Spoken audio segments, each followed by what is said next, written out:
E agora, ponto de vista, a palavra oficial de nossa emissora, com Zé Antônio Aragão. Serra Grande FM.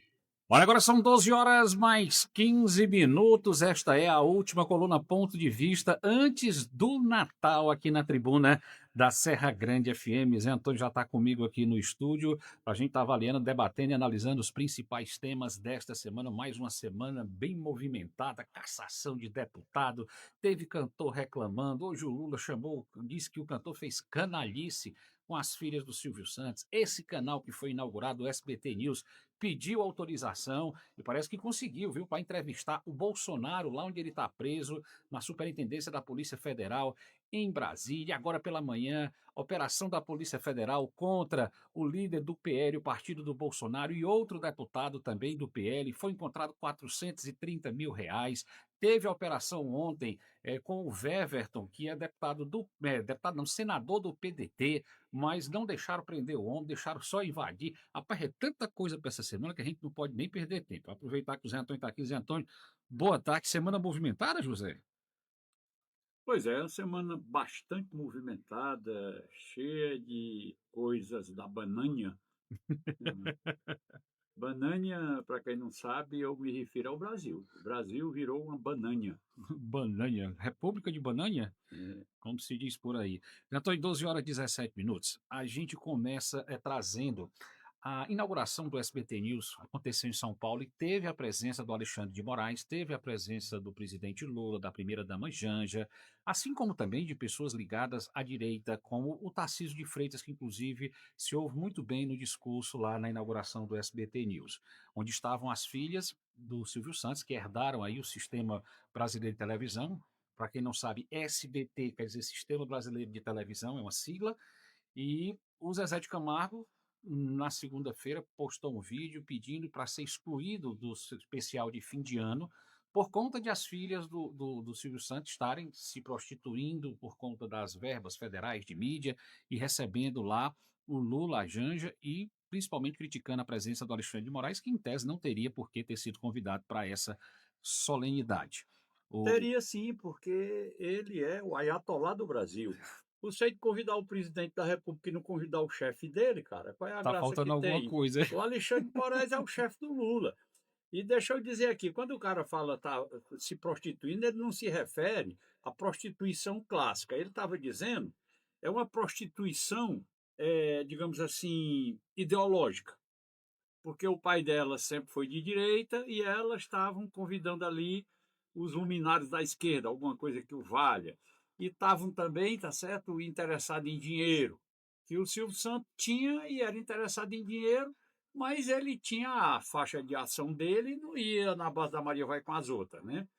E as meninas ali estavam muito mais interessadas em dinheiro, porque a mídia brasileira, de uma maneira geral, ela não é uma voz do povo, ela é uma voz do poder. A mídia brasileira é uma imprensa oficial, certo? Chapa branca. Os poucos que não são chapa branca são perseguidos exatamente pela justiça, que devia proteger. Mas vai. O presidente Lula afirmou ontem, né, e a imprensa trouxe hoje exatamente o desabafo do Lula, dizendo que o cantor Zezé de Camargo fez uma canalice com as filhas de Silvio Santos. Não foi só o Lula que defendeu a posição das filhas do Homem do Baú, vários outros artistas também criticaram a posição do Zezé, que já teve inclusive a participação no especial de fim de ano negada aí pelo SBT, depois que ele próprio solicitou. Você acha, Zé Antônio, que trocando em miúdos, você excedeu o Zezé de Camargo em fazer aquela declaração, em colocar o vídeo nas redes sociais? Porque quando você explica a questão da prostituição ideológica, você está abrindo um novo leque de observação para quem não tem. Porque quando diz se prostituindo, a fala leva as pessoas, principalmente as pessoas menos esclarecidas, a outro raciocínio. Mas como a história do Roberto Jefferson, depois daquela decisão de 2022, quando há de referendo, o Tribunal Superior Eleitoral liberou o Alexandre de Moraes para ele fazer censura prévia, que era só naquele tempinho e nunca parou, tá certo? A ministra Carmen Lúcia teve, digamos assim, fez um comentário que era só aquela vezinha, porque era por uma boa causa, mas era só aquela vezinha. Aí o maluco lá do Roberto Jefferson fez um comentário grosseiro. Não, ele não disse nada contra a ministra, tá certo? Ele disse que ela estava fazendo tipo uma prostituta que fazia assim assado, tá certo? Mas ele não disse diretamente com ela, tá certo? Ele só usou como exemplo, ele usou uma metáfora. Pois bem, o caso aí do Zezé de Camargo, ele não estava dizendo que as meninas eram prostitutas, tá certo? Todas elas são casadas com homens ricos, poderosos e tal. Ele estava querendo dizer que era uma prostituição comercial, tá certo? Era isso aí, a prostituição comercial, a prostituição empresarial. Que aqui no Brasil, de uma maneira geral, essa prostituição tem lá, por exemplo, o dono do Banco Forcaro, cometeu prostituição financeira, prostituição bancária. Aí o cara que vai no avião dele, que era, quer dizer, também termina sendo, de certa forma, um ato de prostituição também.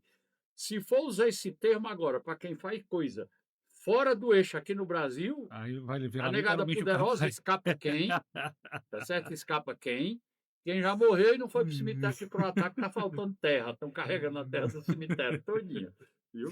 O Brasil está uma graça. 12 horas mais 22 Tomara minutos. que chegue no assunto da semana. Aqui. Até aqui está rodeando. Vamos já chegar aqui e falar aqui. Fernando Souza, seja bem-vindo. O Marcos está com a gente também. A Tati, a Fátima, a Antônia Alves, o Gonçalves está conosco aqui. Antônio Alves está no Conjunto Metropolitano, lá em Calcaia, acompanhando a Tribuna da Serra Grande. A Aline Paulino também está conosco. Meu amigo Carlinhos Ferro, seja bem-vindo. Meu irmão também, aqui é a Tribuna da Serra Grande FM. Eduardo Souza está conosco também. Deixa eu abraçar aqui também. Meu amigo Ed Carpo está conosco aqui.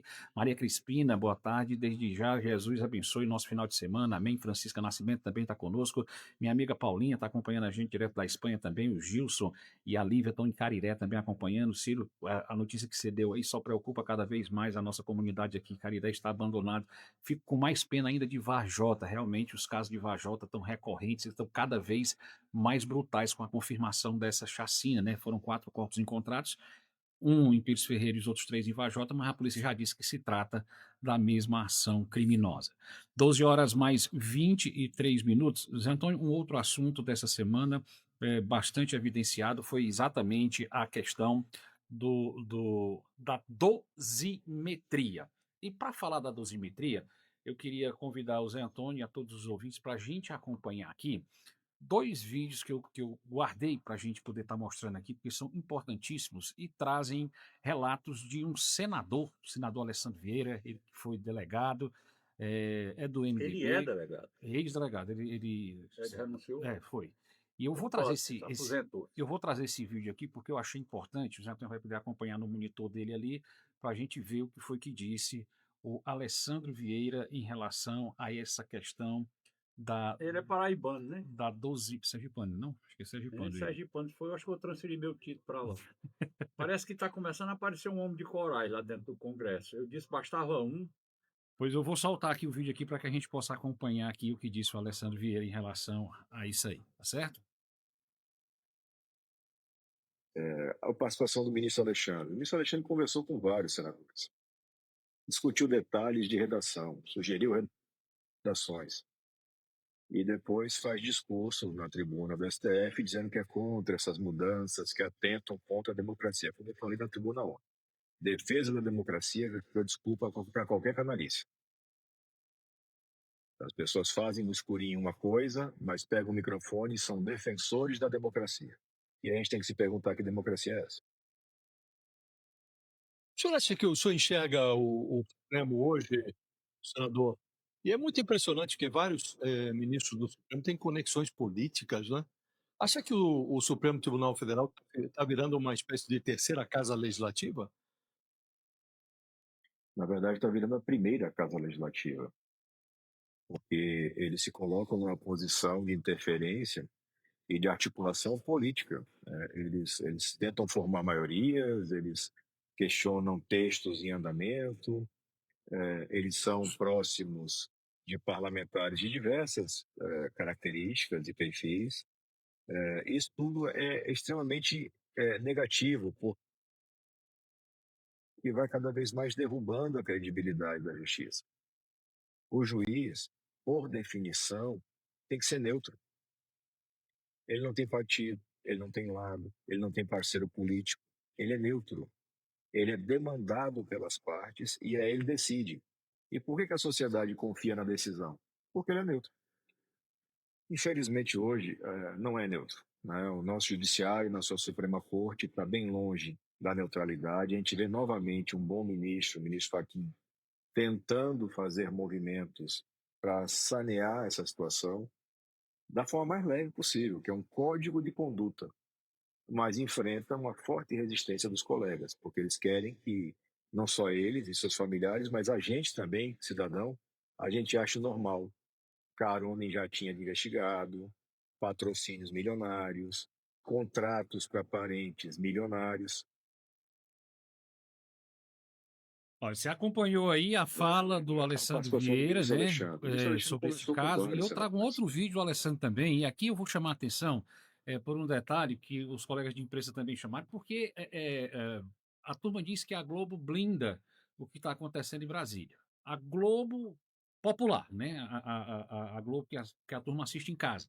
A Globo aberta. Mas o jornal O Globo e os canais fechados da Globo abriram agora uma artilharia pesada contra o governo, o que está surpreendendo muita gente. O jornal o Globo tem batido sistematicamente na estrutura de governo, nos ministros do Supremo Tribunal Federal, no Senado, no Executivo, na Câmara, não tem tido alisamento, Zé Antônio, para absolutamente ninguém. Sabe por quê? Porque canalice tem limite, sem vergonhiça tem limite, prostituição tem limite, tá certo? Até dentro de cabaré, tá certo? Tem que ter limite. Eu vou trazer o vídeo aqui agora que foi veiculado pela Globo News e que a Andréa Sadi, que é uma importante repórter de política, trouxe e postou no perfil dela, e depois a própria Globo News postou. E está lá no perfil da Globo A News. Malumada também tem A dado. Malu também tem colocado direto, mas eu vou trazer esse vídeo agora para que vocês vejam aqui esse bate-papo que eu também. Malumada contou uma história muito interessante ontem. Eu escutei de várias pessoas da grande mídia, de políticos, tá certo? De analistas, contaram a mesma história. Eu disse, se você não chegar nela, eu vou chegar. E essa que a gente vai trazer, agora o Alessandro tinha criticado a questão do posicionamento do Supremo. Agora ele traz denúncias gravíssimas sobre o projeto da dosimetria. Até o Renan Calheiros contou no plenário do Senado Federal que foi procurado pelo Jacques Wagner, que é senador do PT, exatamente para entrar na trama do acordão para votar o projeto da dosimetria. Mas eu vou trazer mais um vídeo do Alessandro, por quê? Porque esse foi para a Globo News. E eu vou colocar na tela para vocês agora. Também, quando a gente fala desse acordo entre os três poderes, qual que foi a participação do governo, né? Ontem, para que esse acordo fosse adiante. A gente viu o senador Renan Calheiros falando, outros senadores também, mas a gente viu muitas ausências e também essa informação de que houve o aval do líder do governo, o senador Jacques Wagner. Como que o governo Lula participou desse acordão? O governo Lula viabilizou a votação. Se não tivesse o acordo, você não teria votação na Comissão de Constituição e Justiça. O presidente da comissão, o senador Otto, já tinha verbalizado que daria vista regimental. Ou seja, esse projeto ia ter mais tempo de análise, ele não seria apreciado agora, seria apreciado em fevereiro. Pela interferência direta do governo, você não tinha presentes na sala o líder do governo, o líder do PT, os parlamentares do PT, salvo engano, o Fabiano Contarato, mas os outros não estavam. O líder do governo vem à comissão apenas para verbalizar esse acordo, que se veste a fantasia de acordo e procedimento, mas é procedimento que virou mérito. Porque se fez uma coisa que é incomum, por exemplo, é você discutir no plenário da comissão se aquela emenda de redação é de mérito. Essa análise é sempre do presidente da comissão, com a equipe técnica da consultoria.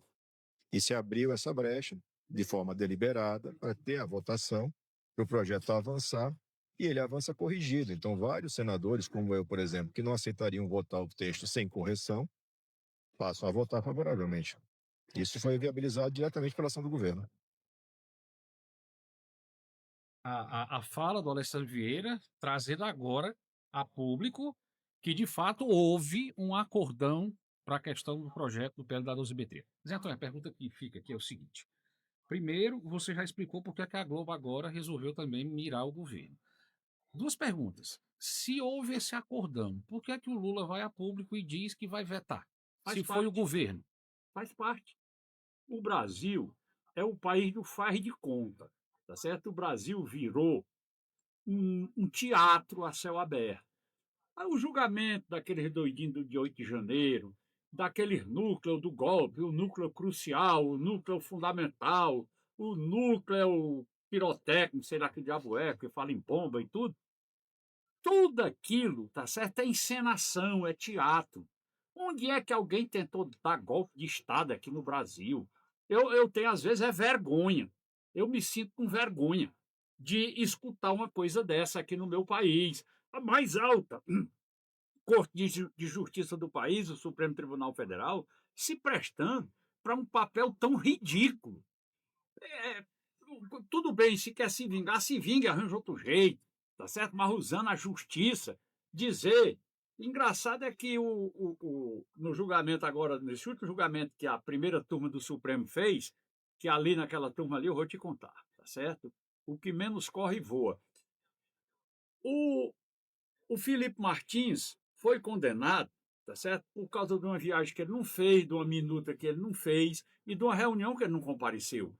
Todas as acusações contra ele, ele não tem culpa em nenhuma e foi condenado. Acho legal que o Alexandre de Moraes admitiu que realmente pode ter tido uma falha lá na imigração americana, né? Pois bem, mas no final das contas, o Alexandre de Moraes sabe que o cara não fez nada. O problema é que o Alexandre de Moraes pegou o Mauro Cid para delator.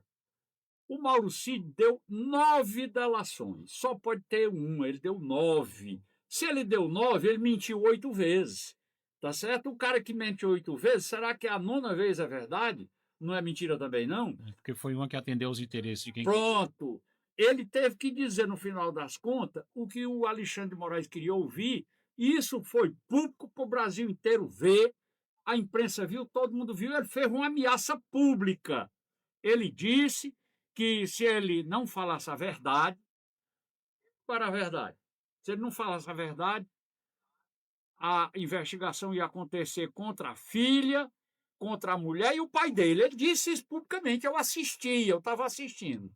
Ele disse na TV que estava transmitindo isso aí, a TV Justiça, e estava a CNN transmitindo, a Globo News transmitindo e a Jovem Pan transmitindo. Eu estava mudando para uma e para outra para ver quem era que estava com a imagem melhor.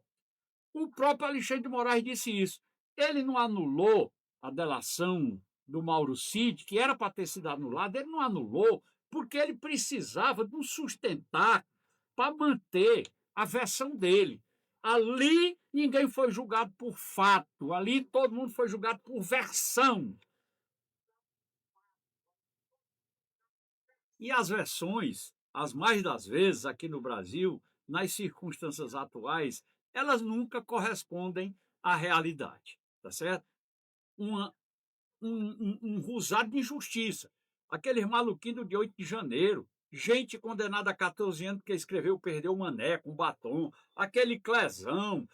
Teve gente que ia passando ali, não sabia nem o que estava acontecendo, foi preso, tá certo? E 2 está preso. Isso não existe, isso é uma atrocidade.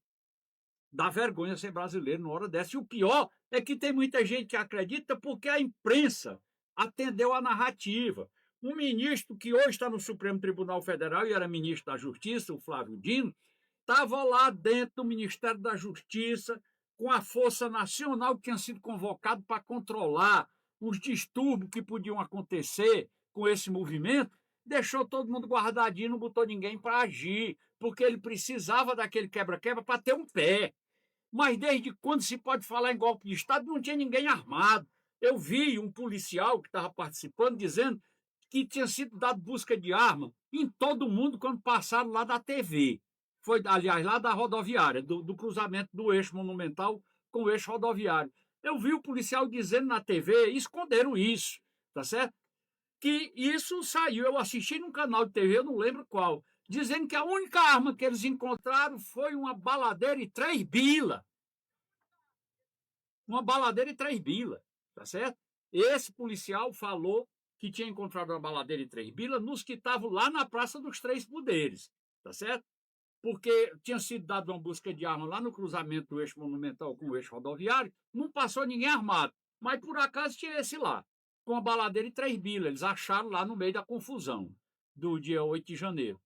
Onde tinha algum policiamentozinho, 16 membros da polícia legislativa, lá dentro do Congresso, lá a quebradeira foi pouca, porque tinha 16 pessoas para defender. No Palácio do Planalto tinha um sentinela, só um sentinela num palácio presidencial. Lá quebraram mais. No Supremo não tinha ninguém, absolutamente ninguém, tá certo? Porque queriam que aquilo tivesse acontecido para ter a narrativa. O presidente Lula, quando chegou de Araraquara, naquele dia de noite, às 8 horas da noite, que ele chegou lá em frente ao Palácio do Planalto, ele disse: alguém abriu a porta. Você lembra? Não, eu vi ele dizendo. Eu estava assistindo ao vivo. Ele disse: alguém abriu a porta. Dali para frente, a pilantragem ali foi armada por alguém. Eu não quero dizer que foi o presidente Lula, mas teve pilantra no meio da história. Desapareceram as câmeras do Ministério da Justiça, não tem nenhuma imagem, que ninguém queria que o povo visse que estava cheio de policial da Força Nacional e não tinha sido usada. Pois bem, esse mesmo Brasil que produz um crime hediondo, associação criminosa armada, abolição violenta do Estado Democrático de Direito, golpe de Estado, dano ao patrimônio tombado e dano qualificado, condena um cara por isso. O Jair Bolsonaro estava lá nos Estados Unidos e é condenado por dano qualificado. Foi que ele quebrou, ele estava lá dentro quebrando alguma coisa. As coisas têm que ter um limite. Pois bem, e a Rede Globo está começando a ver que já fez pilantragem demais. Eu estou dizendo tudo isso para chegar na conversa do Alexandre Vieira. Quem decidiu, ligou para senador e o de Achaquá, para tudo no mundo, foi o Alexandre de Moraes. A Malumada, se você ouvir Malumada, Malu Gaspar. Malu Gaspar, que se você ouvir o comentário Globo dela, ela conta essa história que ele, pessoalmente, o Alexandre de Moraes, ligou para senadores para convencer a derrubar uma parte da atrocidade que eles fizeram no julgamento lá no Supremo, porque ele não quer dar o braço a torcer. A exigência foi do governo americano, quando tirou a sanção do Alexandre de Moraes, quando tirou as tarifas, quando tirou o Alexandre de Moraes da Magnífica. É só uma suspensão. Ele não foi retirado, nada, não mudou nada, mas foi suspenso, tá certo? As ações contra ele da Magnífica.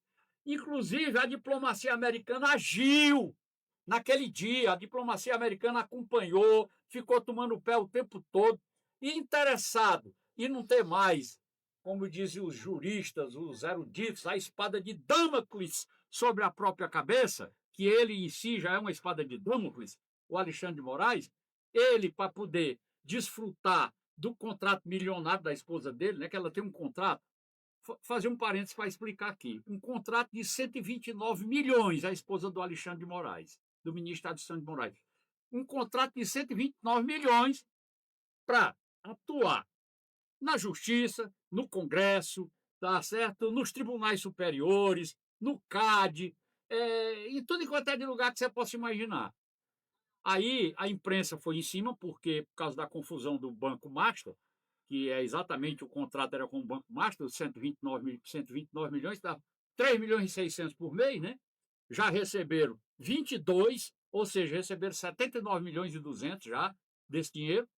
Aí o Dias Toffoli decretou sigilo por 100 anos, puxou para a mão dele, para ele mesmo comandar. Umas coisas que a CPI do INSS tinha pedido, ele autorizou, mas era para entregar na mão do Alcolumbre, que é da quadrilha, o Alcolumbre, tá certo? Como aquele Weverton, aquele senador que foi dado busca e apreensão dele também. Pois bem, aí você tem um rolo desgraçado desse aí, como eu estou explicando.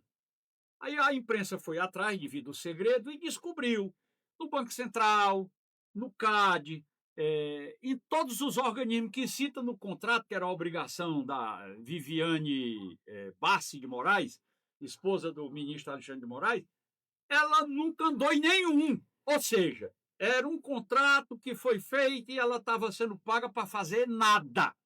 para fazer absolutamente nada, tá certo? Como é que diziam antigamente, quando tinha um contrato que não tinha a prestação de serviço correspondente? É propina. Não era assim que diziam? Isso. Era desse jeito que diziam, que era propina. No caso aqui, eu não sei o que é, tá certo? Mas quem precisa desfrutar de uma grana preta dessa aí não pode estar sancionado. Então, o acordo que o presidente Lula fez com o Trump incluiu essa mudança, essa história da dosimetria. Aí, Ciro, você me perguntou. Aí o presidente Lula disse que ia vetar. Claro que ele tem que dizer que ia vetar. Ele liberou a negada lá, o próprio Alexandre de Moraes liberou, porque é o chefe do Lula, tá certo? Para votar, para passar a dosimetria, e o presidente Lula veta. Aí o Congresso derruba o veto dele. Tudo combinado, tá certo? Nós estamos morando na bananha. Começa com B também. Tá certo? Olha, são 12 horas mais 42 minutos. Antônio, nessa... Eu não disse aqui para. Olha, eu não disse nenhuma palavra minha.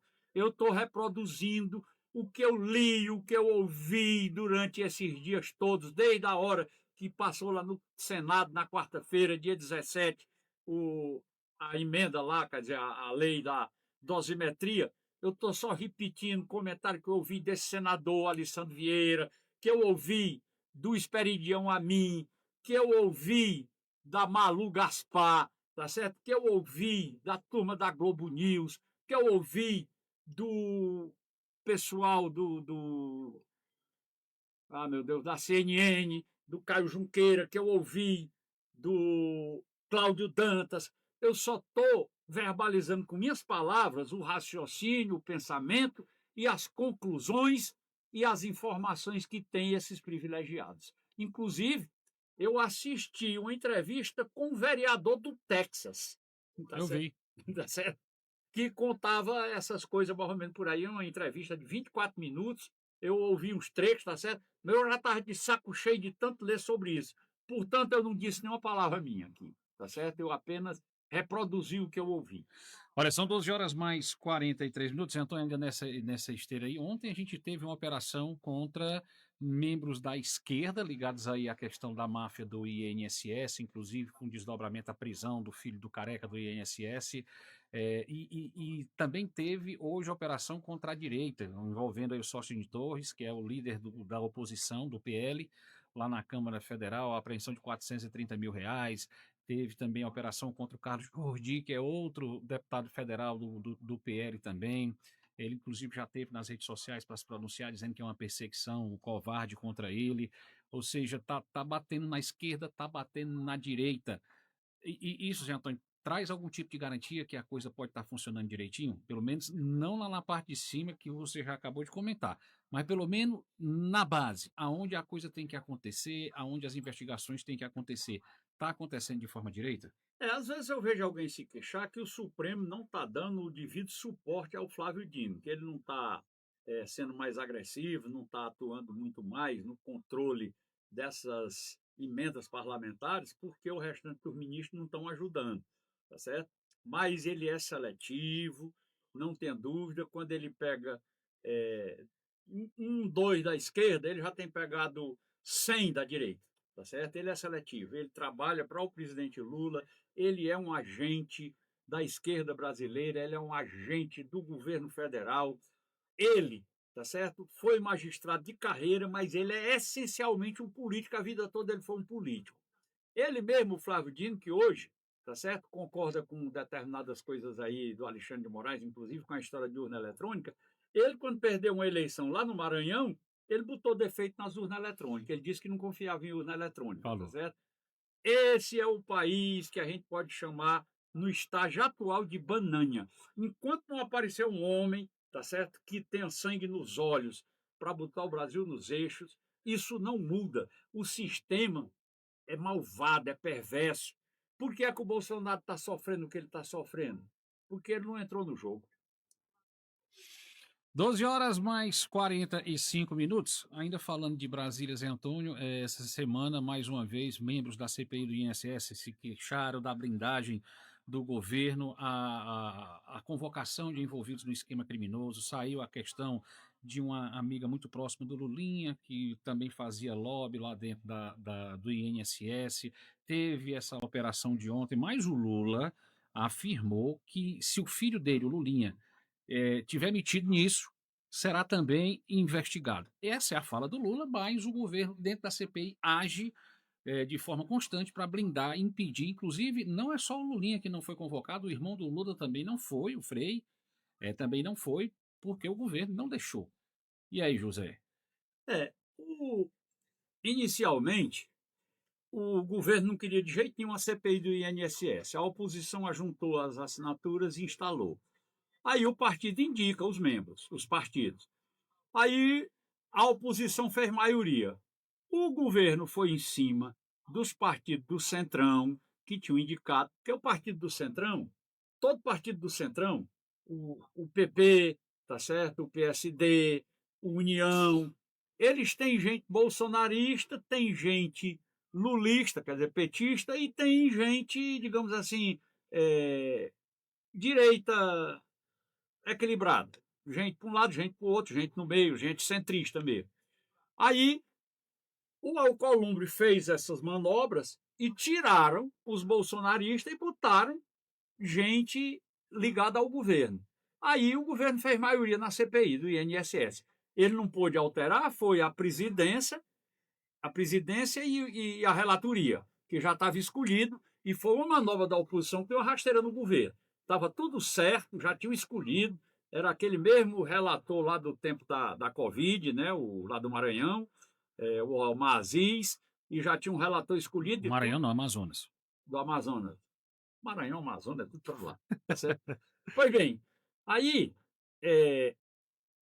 o governo já tinha perdido a relatoria e tinha perdido a presidência, aí deu um jeito para fazer a troca dos membros. Aí ele ficou com maioria. Aqui a negada convoca alguém, consegue convocar porque a turma do governo dorme de touca, às vezes se descuida por ali.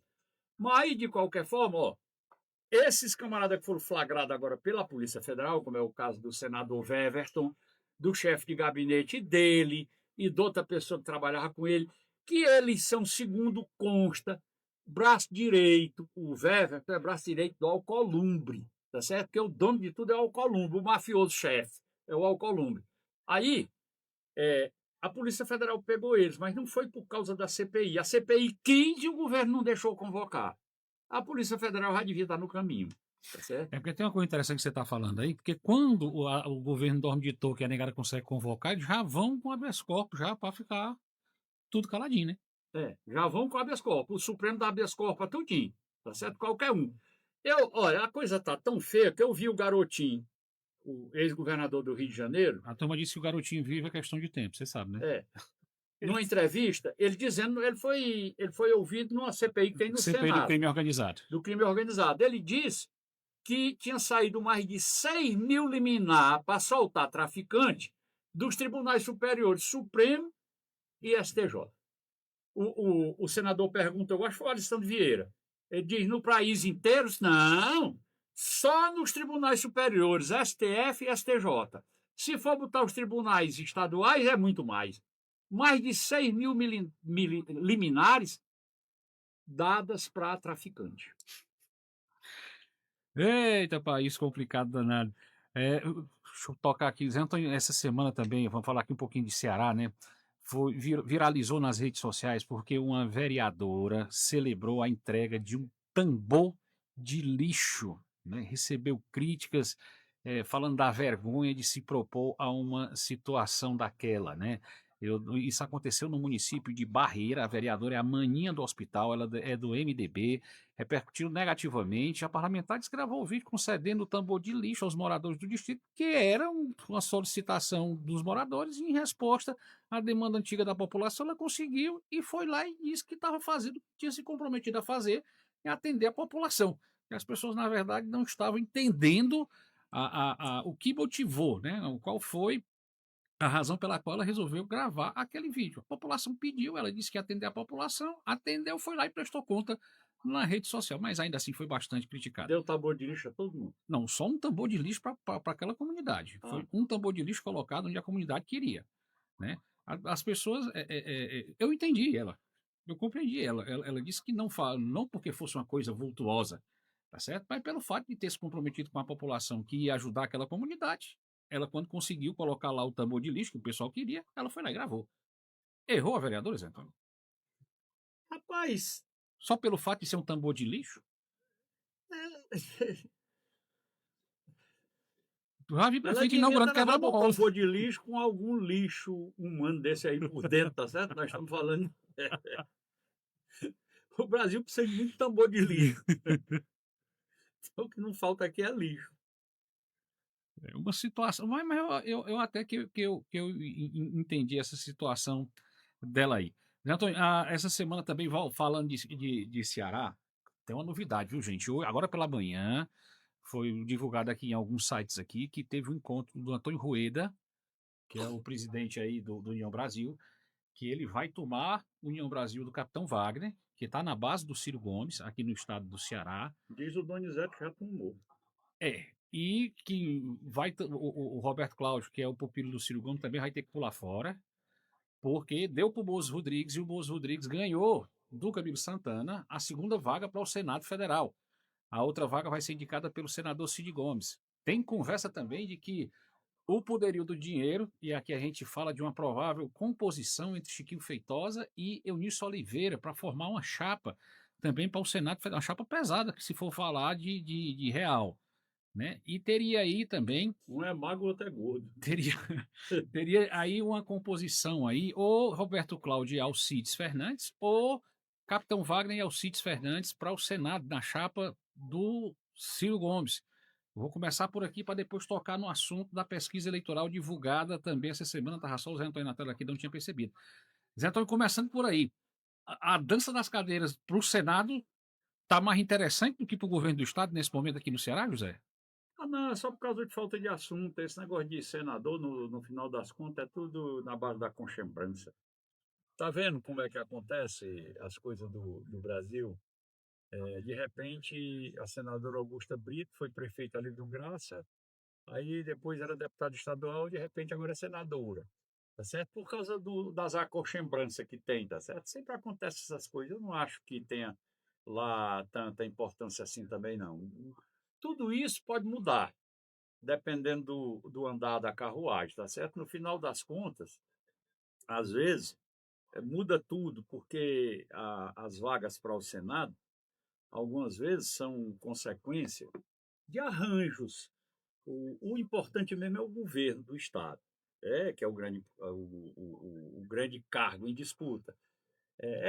Às vezes o cara vai ser governador e quando sai quer ser senador, como que fosse uma evolução, tá certo? Do ponto de vista, digamos, de você perceber que não é um cargo federal, o cargo de senador é até para ser mais importante mesmo, tá certo? Mas não é.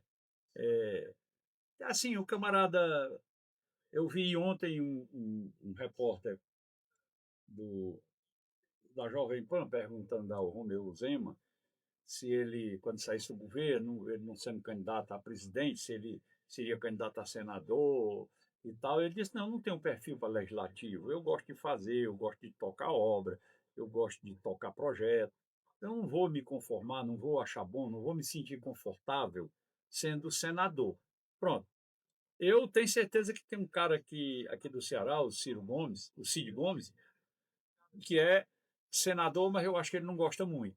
O Ciro Gomes foi deputado federal e deve ter detestado o período que foi deputado federal, que é um cara chamado a decidir, mandar, e deputado pedir os outros. Agora o deputado está com mais independência, mas eu queria aproveitar e dizer aqui, o senador Cid Gomes, ele votou no PL da dosimetria.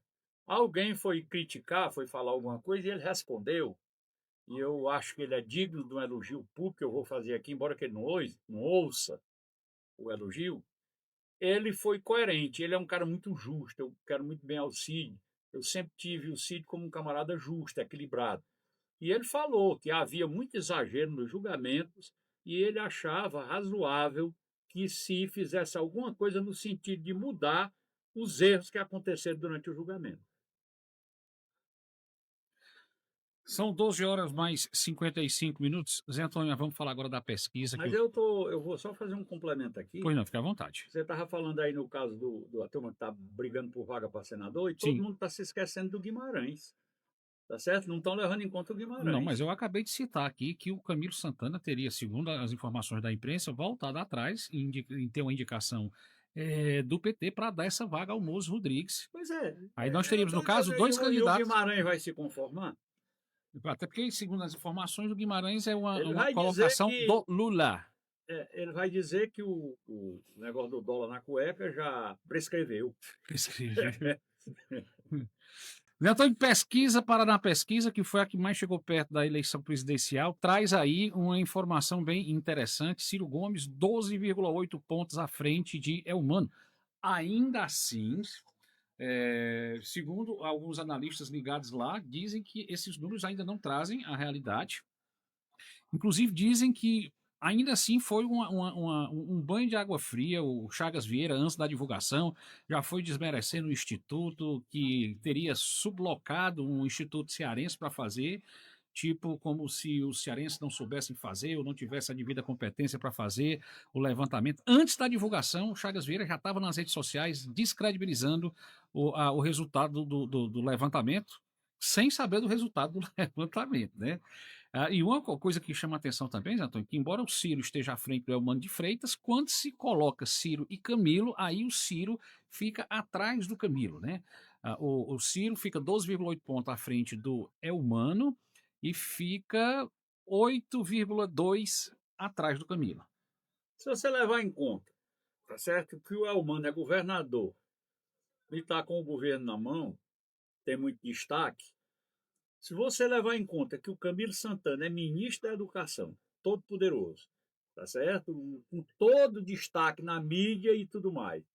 E o Ciro Gomes não disse nem que é candidato a nada, tá certo? Está lá para os Estados Unidos. Faz tempo que ele está para lá, era para ter chegado ontem. Eu não sei nem se ele chegou, tá certo? Está longe daqui, não está se metendo em conversa nenhuma, não falou, não deu nenhuma opinião a respeito do negócio da dosimetria, tá certo? Nem das outras confusões que aconteceram aí para trás com a prisão do Bolsonaro e tal. Esse período todo ele estava lá para os Estados Unidos para não ter que dar opinião a respeito de assunto polêmico.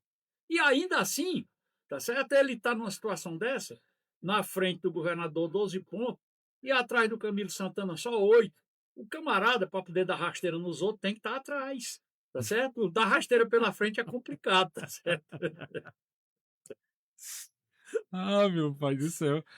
E tem outro negócio que o Zé Antônio não citou aqui, que os meninos também colocaram na balança, né? Ainda teve a celeuma Michele Bolsonaro, né? Porque ela teve aqui e jogou. Ela bagunçou o coreto do Bagunçou o Ciro. negócio aqui e ainda assim ainda teve esse resultado aí. Eu mandei para você uma pesquisa que passaram para mim agora, neste instante. Eu não sei se abriu aí no seu celular. Ainda não. É um instituto aqui que eu não sabia nem que ele existia. Como é o nome do bicho aqui, meu Deus?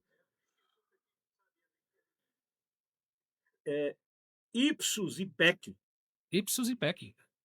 Ciro 44, Elmano 34, Girão 7. Deixa eu abrir aqui para eu ver aqui. E ele vai para o Instagram, quando você clica nele. Sim, eu estou abrindo aqui agora aqui para poder ver aqui. Só tem um cenário colocado aqui, é? Não sei, o cabo mandou só uma tela aqui para mim.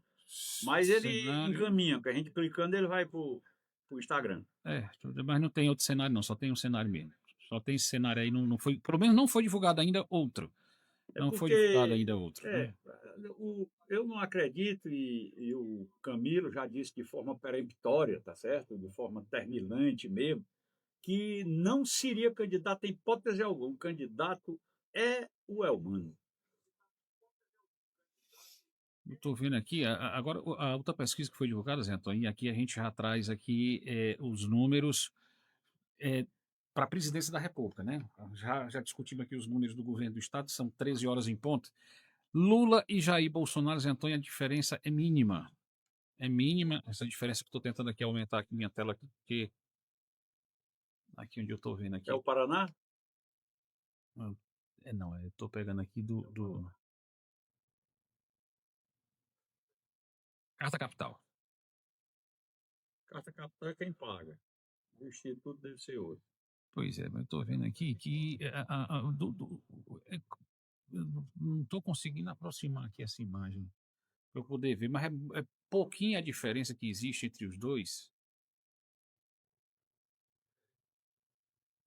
Correio Brasiliense, deixa eu ver aqui se eu consigo ver. Droga.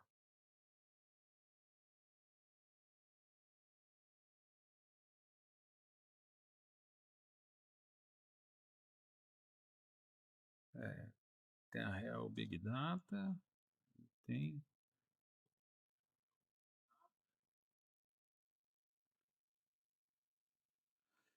Sim, no cenário de primeiro turno, Lula lidera todos, Antônio, mas quando você vai avaliar o cenário de segundo turno, tem umas coisas interessantes, porque a Michelle fica a 5 pontos do Lula e o Tarcísio a 4, né?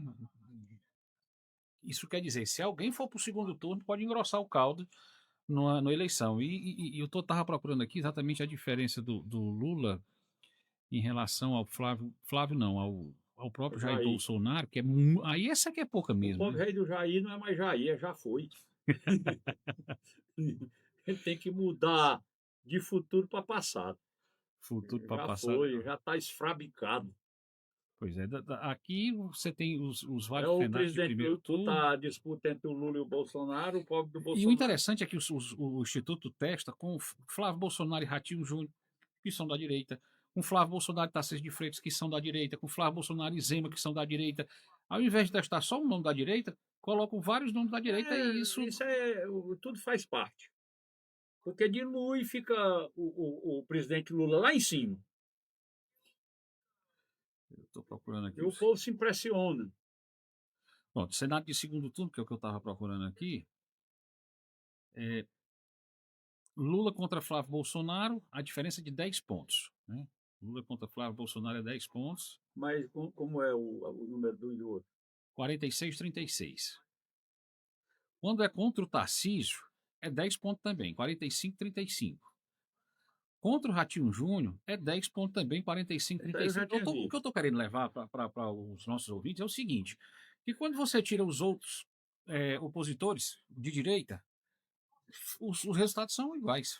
Qualquer um, o Ratinho, a Michelle, o Flávio, eu já tinha visto essa pesquisa anteontem, eu não sei se é a mesma, que é exatamente 10 pontos, qualquer uma delas é 10 pontos. Ou seja, quando se junta, tem uma base sólida dos votos de direita, ou consolidada, porque quando você junta aquilo que não vai para o segundo turno, vai todo mundo, logicamente, convergir em torno de um nome. E aí, todo mundo consegue transferir esses votos, José? Seria assim, mais ou menos, a leitura? Eu acho que se você chegar você pegar e somar o primeiro turno, quando bota essa tropa todinha da direita, aí se por acaso, vamos supor, um deles vai para segundo turno junto com o presidente Lula, os votos do pessoal que estava com ele, você pode somar, que vai tudinho. Não vota no Lula de jeito nenhum. O Lula vai ter no segundo turno o mesmo tanto de voto que tem no primeiro. Ele não vai crescer para o segundo turno. Não tem como. Vai É estar um fechado voto essa questão. cristalizado, definido, tá certo? Que já está até onde pode. Ele já parte com o teto dele. Não tem como crescer. Não Só tem um como hecatombe crescer. durante o período eleitoral. Ele só seria, digamos assim, um candidato perigosíssimo, tá certo? Rambo com a faca nos dentes, se ele tivesse 50 pontos no primeiro turno. Então, só para o último. Mas ele só vai para 44, 45. Agora eu vou voltar de novo para o estado do Ceará. Mas não achou com o Bolsonaro, né? Eu procurei aqui, mas não encontrei. Mas eu acho que era 2, 3 pontos de diferença. E é porque o Bolsonaro está morto. Só falta enterrar o pobre velho, ou cremar. Eu acho que o Alexandre de Moraes queria que ele fosse cremado e enterrado. Enterra cinza, né? Assim, sim. Cinza joga no Eu mato. estou falando aqui do ponto de vista figurado, tá certo? Estou falando do ponto de vista político. Isso é uma metáfora, tá certo? Não é uma coisa literal. Estou querendo dizer aqui que, do ponto de vista político, o Bolsonaro está morto e sepultado. Tá certo? A ação do ministro Alexandre de Moraes terminou produzindo para o Bolsonaro essa consequência. O cara está numa situação que o carcereiro dele é o ministro mais poderoso do Supremo Tribunal Federal. Eu não sei se isso é privilégio não, tá certo? Eu não encontrei aqui do Jair, não. Eu já fui. Vou ficar devendo. Não, o cara não é mais Jair, já foi. Vou ficar devendo. Zé Antônio, para voltar aqui para o estado do Ceará, Já porque foi a gente tá Bolsonaro. a gente estava esperando aí sobre, já saiu o voto do relator em relação à questão da fraude à cota de gênero dos deputados estaduais aqui do estado do Ceará, que envolve 2 homens e 2 mulheres. O Alcides, que é um pretenso candidato ao Senado, o Carmelo Neto, que foi o mais votado do estado do Ceará, a doutora Silvana, e a outra que me falha o nome aqui agora, que são 2 mulheres. Esses foram cassados aqui no TRE por conta de fraude à cota de gênero e o caso foi para Brasília. Lá em Brasília, o relator do caso votou por desmembrar, manter os mandatos das mulheres e derrubar o mandato dos homens. Mas nessa semana, no encerramento dos trabalhos lá em Brasília, o TSE resolveu deixar o julgamento dessa suposta fraude à cota de gênero envolvendo o PL do estado do Ceará para o último ano do atual mandato dos parlamentares. Para muitos aí, é um alívio, mas para alguns um motivo de maior preocupação, porque na hora de um desfecho desse em cima da eleição, pode complicar a aglomeração, a articulação, a conchambrância aí dos nomes para a composição das chapas aqui no estado do Ceará, e isso certamente vai pesar muito politicamente. Quem tiver força política nesses tribunais aí vai agir para tentar colocar da melhor forma que lhe convier, né? E aí eu pergunto a você, na sua opinião, Zé Antônio, é um motivo de tranquilizar, como muitos acham, um motivo de maior preocupação, porque chegando mais próximo ao período eleitoral, vai pesar mais a força política e isso pode intervir nas composições no estado do Ceará? Vai ter uma mudança no TSE. Quem vai ser o presidente é o Cássio Nunes Marques. Exatamente. Tem uma chance desse pessoal escapar. Se não fosse essa mudança, papocava tudinho. Zé Antônio, antes da sua mensagem de Natal, aqui, a próxima coluna Ponto de Vista já vai ser depois do Natal. É mesmo, né? Pois é, sim, senhor. Eu me esqueci. 13 horas mais 9 minutos. Antes da mensagem de Natal do Zé Antônio, antes das 13h13, algo mais que você queira colocar, que você tenha preparado para trazer para a gente nessa coluna Ponto de Vista? Não, eu não preparei nada não, que os assuntos aqui no Brasil são tão prosaicos. Pois eu preparo, sim, eu passo a semana toda juntando para poder estar na Ora, sexta-feira. eu junto aqui tudinho, mas na hora não falo quem eu vou pelos teus assuntos aí. Eu nunca trago o meu. Pois bem, eu botei um cada aqui. Às vezes eu vou mandando algum para ti, né? Vez por outra eu mando alguma coisa. Pois bem, mas é assim. Sim, mas tem um aqui, ó, uma pergunta aqui, por favor, não me identifique, sou morador e eleitor de Croatá. Mais uma vez, parabéns ao Ed Carlos, porque o vídeo que ele fez falando do sofrimento do Vandim, finalmente doeu na consciência do prefeito, ele resolveu agir, inclusive o próprio prefeito postou nas redes sociais que resolveu a situação do rapaz que estava sofrendo. Avise seu Zé Antônio, caso ele não saiba. Você sabia, Zé Antônio, que o prefeito postou? Eu sabia. Esse é um não caso, sabia, tá não. certo? Que na semana passada era para ter falado e não falei, tá certo? Mas vamos lá. A tática do prefeito de Croatá, Ronilson Francisco de Oliveira. Além de carregar a terra do cemitério, tá certo? Que ele vai, com o tempo, vai ficar conhecido por isso, o cara que carregou a terra do cemitério. Vou até dizer uma brincadeira aqui, que no futuro, quando alguém for enterrar um defunto no Croatá, vai ter que levar o defunto e a terra. Leva um caminhão de lado para botar a terra para comer o defunto dele. Pois bem, ele não cuida bem de quem está vivo. Lá no Croatá tem uma coisa, eu quase me laço de achar graça. A Cida, uma amiga minha, disse que tinha mutirão de parto cesariano. Eu digo, peraí, deixa de brincadeira. Mutirão de parto cesariano. Olha, mutirão de cirurgia de catarata, de hérnia, de esterectomia total, de vesícula, qualquer coisa eu aceito. Agora, você me dizer que tem mutirão de parto cesariano, tu tá de brincadeira. Você, não, seu Zé, com toda certeza. Pois bem, não é que tem mesmo, cara. Mutirão de parto cesariano. Aquela moça que perdeu o filho foi vítima do mutirão. Ela, primeira vez que ela procurou o hospital, segundo as informações que me chegaram, foi no sábado. Aí quando chegou lá, disse, não tem dilatação, vá para casa, o mutirão é só segunda-feira de noite, deixa para vir na segunda-feira de noite. Aí quando foi no domingo de noite, a moça se agoniou de novo com dor, voltou para o hospital. Aí disse, não, você não tem dilatação não, o mutirão é só amanhã, não lhe disse? Amanhã, mutirão. Aí ela disse, não, mas eu não tenho dilatação, no ano passado também eu tive um bebê, e o parto foi cesariano, porque eu não tive dilatação. Não, mas tem um mutirão, tá certo? Aguente aí que amanhã tem um mutirão. A moça voltou para casa. Assim que chegou lá, arrepiou-se de novo e voltou para o hospital. 2 vezes na noite de domingo para segunda-feira, né? Já tinha ido uma vez na noite de sábado. Aí quando chegou lá, ela já ia alarmada. Ele disse: olha, eu não tenho dilatação e não vou ter. No ano passado foi do mesmo jeito e minha bebê já morreu. Ela não está mais se mexendo. Aí, não, mas você aguente que amanhã tem um mutirão. Amanhã de noite você volta aqui que tem um mutirão. Aí o doutor faz seu parto cesariano.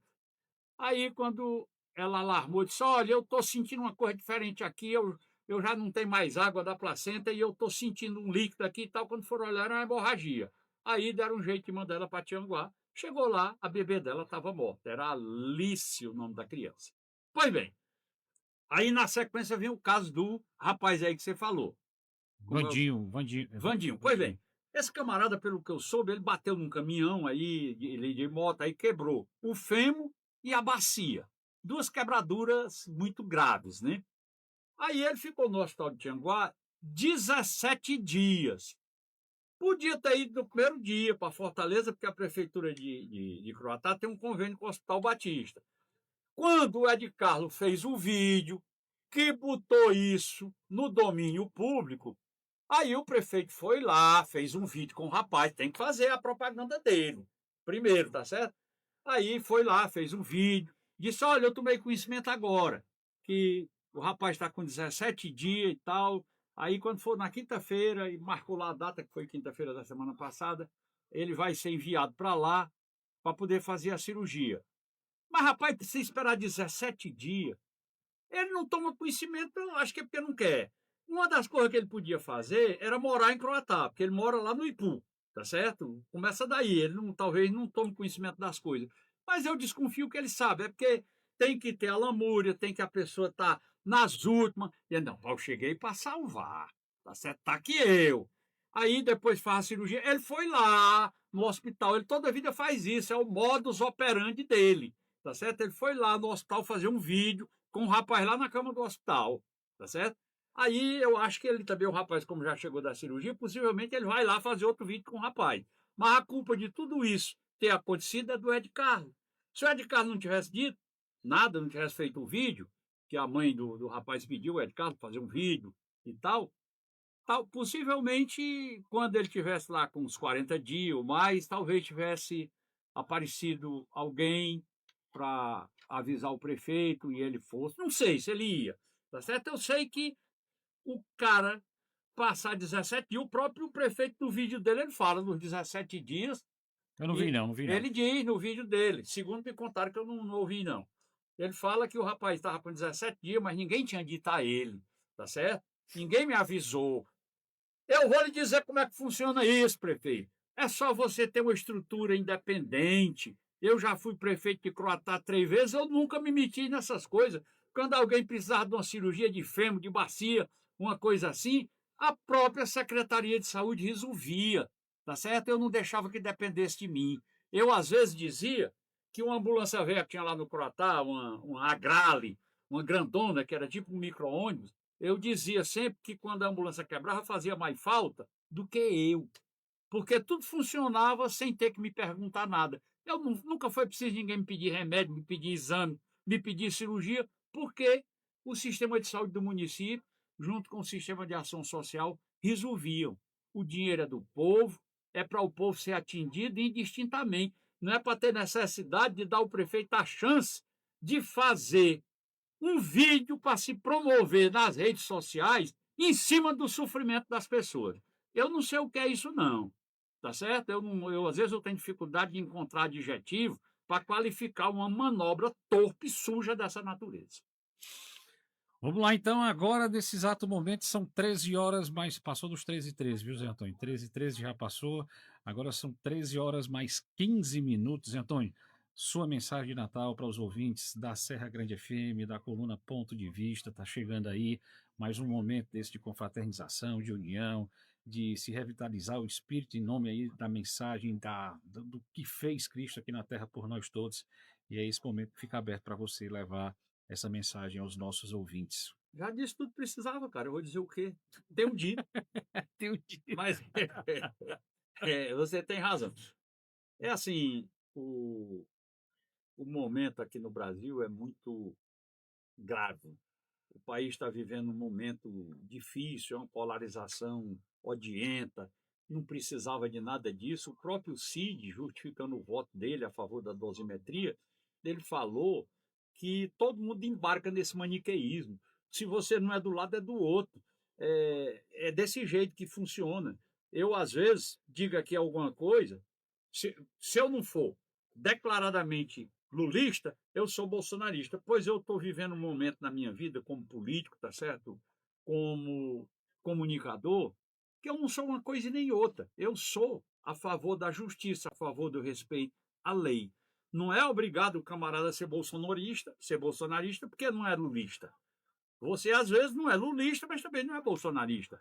Mas as pessoas estão forçando todo mundo a esse maniqueísmo, e o senador Cid Gomes, ontem, justificando o voto dele, se referiu exatamente a essa circunstância. Tá certo? Tá todo mundo no Brasil virou maniqueísta. Ou você é uma coisa ou então é outra. Não, eu posso não ser uma coisa nem outra. Eu já disse, e repito aqui, que todas as vezes que o presidente Lula foi candidato, eu votei nele, nunca votei no Bolsonaro. Agora, eu não achei justo o que foi feito com o Bolsonaro, porque não foi respeitado lei. Como é que o cara perde os direitos políticos, porque faz uma reunião com os embaixadores e diz que não confia na urna eletrônica? Isso é motivo para alguém caçar o direito do cara que foi presidente da República? Não é motivo de jeito nenhum. Isso é uma violência política. É exatamente um tribunal que se comporta de forma política. Quando você tem um tribunal que vai um ministro lá para dentro para fazer lobby dentro do Congresso, e todo mundo tem medo de ministro do Supremo, para não deixar passar a história do voto impresso, como o Luiz Roberto Barroso fez dentro do Congresso brasileiro, no tempo que até o Bolsonaro era presidente, isso aí é um tribunal político. Quando você tem um tribunal que, para fazer uma votação, quando está um processo tramitando, uma parte dos ministros do Supremo liga para os senadores, ou então faz um comentário na televisão dizendo: não, isso aí desse jeito aí não dá certo, se passar desse jeito o Supremo derruba e tal. Está tudo bagunçado. O Supremo Tribunal Federal precisa de autocontenção, mas ele não vai se autoconter, porque já deram ao Supremo a liberalidade para transgredir a lei, para passar por cima da lei. Eu, às vezes, me arrisco aqui dizendo que no Brasil o pior exemplo que existe de desrespeito à lei é dado pelo Tribunal Superior, que é pelo Supremo Tribunal Federal. É quem mais transgride a lei, é quem mais desrespeita a Constituição. As coisas básicas que estão escritas na Constituição são ignoradas pelo Supremo Tribunal Federal. Não pode ser desse jeito. Está escrito de um jeito e ele interpreta do jeito que ele quer. Tá certo? O Supremo Tribunal Federal não se preocupa com lei nem com Constituição, se preocupa com a vontade dos ministros. Ele decide do jeito que eles querem. O tribunal não é para ter competência para julgar quem não tem foro privilegiado. A Constituição Federal diz de forma muito clara que o Supremo julgará presidente, vice-presidente, ministro, deputado federal e senador, só isso. Aí o Supremo diz: não, ex-presidente também tem que ser julgado como presidente. Aí bota o Bolsonaro nas mãos do Alexandre de Moraes. O Bolsonaro, se sofresse algum processo, era para ter sido julgado na primeira instância da Justiça. Era para estar sendo julgado lá por um tribunal de Brasília, embora que fosse pela Justiça Federal. O presidente Lula não foi assim? Foi julgado pelo Sérgio Moro. Agora o Bolsonaro, como precisava ser exercido uma vingança, tinha que ser o próprio Alexandre de Moraes, senão para ele não era vingança. Se fosse a Justiça andando, cumprindo a lei, não funcionava. Aí, além de ter puxado um cara que não tinha mais foro privilegiado, que ele não era mais presidente, era ex-presidente, além de ter puxado ele para o Supremo, ainda dividiu em duas turmas e puxou ele para uma turma que ele estava, tá certo? Que era para poder ele fazer a vingança do jeito que ele queria. Então isso aí não tem respeito à lei. A lei está sendo transgredida o tempo todo. É quem dá o pior exemplo de desrespeito à lei no Brasil é o próprio Supremo Tribunal Federal. E o exemplo vem de cima. Desse mesmo jeito, tem uma tendência para se comportarem os outros tribunais superiores, os tribunais estaduais e, às vezes, até lá na ponta, qualquer fórum, qualquer área da justiça. Isso precisa mudar. O Brasil não pode continuar desse jeito. Você tem um Congresso que faz uma coisa e um ministro sozinho derruba. Aprova uma lei, na Câmara e no Senado, e o presidente da República sanciona um ministro sozinho com uma canetada, derruba tudo. Isso é uma disfuncionalidade gritante que não pode continuar dessa forma de maneira alguma. Você tem que ter algum tipo de controle dessa situação. Quem pode controlar, quem pode botar isso nos eixos é o Senado Federal, porque não espere autocontenção que não vai ter. O ministro Fachin falou em código de ética, todo mundo pulou no Supremo, ninguém quer isso. O próprio Supremo quer que o povo se acostume com essa situação. Não, isso é normal, natural, coisa dessa forma aí. E isso não pode continuar de forma nenhuma desse jeito. Eu queria que nesse Natal o Papai do Céu se lembrasse de nós brasileiros, tá certo? Botar juízo na cabeça desse ministro do Supremo Tribunal Federal, eu acho que nem santo consegue, tá certo?